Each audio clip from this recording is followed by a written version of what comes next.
عندك كمل سرفي مجاري براستين برای زحمت علی شروع کار سیاسی ج دوسلدورف آلمانی و دیگر ماده برای زحمت افدمی باش دیسا رکا برف جنیفه دیسا حکومت اپوزیسیون دایبتی جی و دیسا کمیته دستور سوریه بحث کن و جاری جداهیه کار روشی هیا کو ریک بصانهی تر بجوی کو بگهن آستک باشتر اش انجامن تایبت جوینین در بازبویل جنیفه سلام و ریش ایوارا و تبا بخیر به اربجی براسي وجداي هبه وخرابتر به يعني ايش عليكي به امبيجن بروبليم بنيوي يعني جيت رخصني درناف وفد اوبوزيسيونا سوري دي دركتنن روجي تاليده وبرنجكي باللز غير بيدرسون قصي وانا قانع بك وحمو حاضر ببن ونزانن بو امبيجن دستايا دانو سندنه يا اوبوزيسيونا سوري دبن بندورا تركيا دي ودريا ائتلافا معارضة سوري يهيزي ديمقراطي شورشا سوري دورد يعني تركيبة ويجي بدست نشانه تخويا كن ند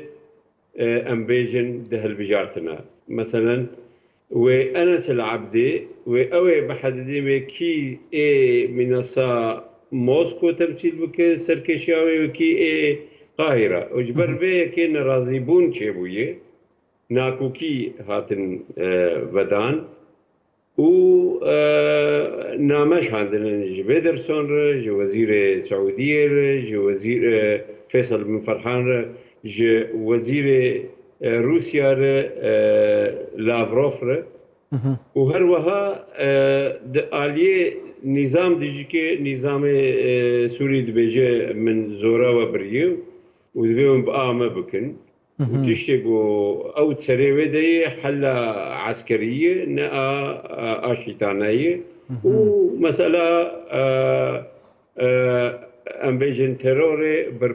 يعني نمرا يكل بالي ودخوازق وقت وندابك أم حالها ناقت يعني تحلي تمام يعني نوصد بينن دستوردان طيبتي جوي كوميته الدستور السوري السر حكومة جالية روسيا والسر اوبوزيسيون جالية تركيا واتكن افي جاري جي بانجام دار بازمن صدي بلي نبسولو يعني جالية اوبوزيسيون بخجي سي الي هفركن تركيا هي خرطة روسيا دوردجي من نظام موسكو يعني نفوذها روسية كقدري جميل باشا يعني قدري جميل وهروها هيئة التنسيق جي يعني ومنصة قاهرة يعني سعودية وين يعني بيشقرتياوي ذيك أم تنافسها أم هفركبونها نبنيا روسيا وسعودية تركيا هي بهيزن وإيجو بندورا ويل سربي دستانه هي تمام وجبر ولوجيكي از باورم وقال لك استنجي تشيبه هندري ويشان دي هل بجارتنين سرکاتی کو بریاره و کتی گوتند نیو بینا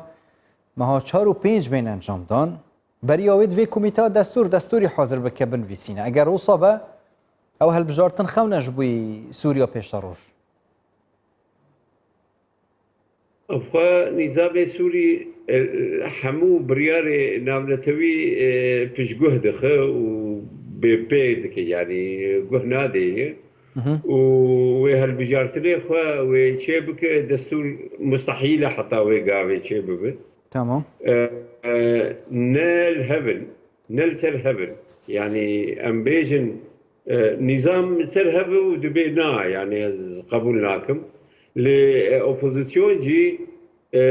خصوصا قسمي قود بن بندورا تركي بيتر أخوان سر أخوان حاضرن فبندن جو الكيلك نظام بسكنه تمام مقابل جو يعني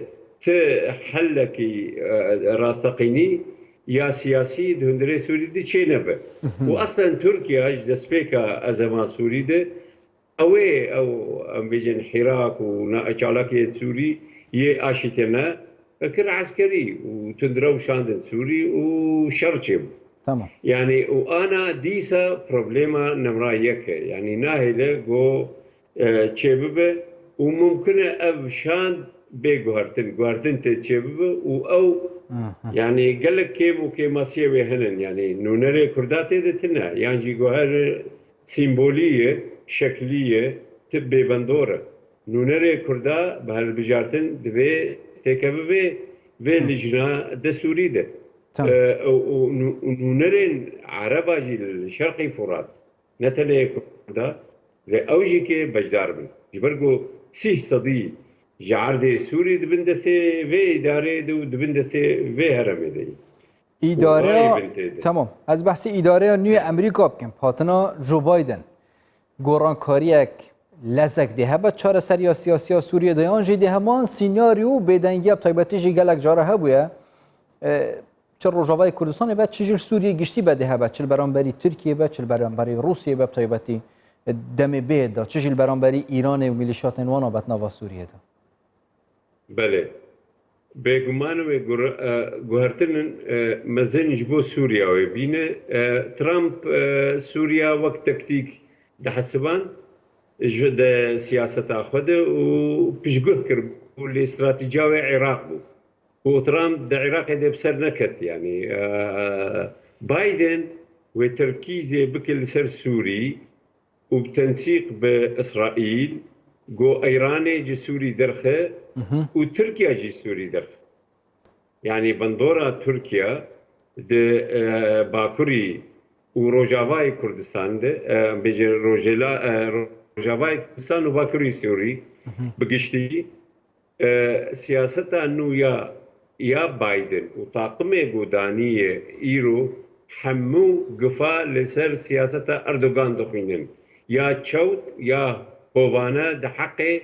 ملتي عفرين ده جو إيرو شفا 3 سال لسر بيرانينا غمگيني إيريشا تركا لسر عفرينا رنگين يا هجا يا جو خست جو يعني هرمك مهم جي كردستانا روجافا قطبك جي بشيدن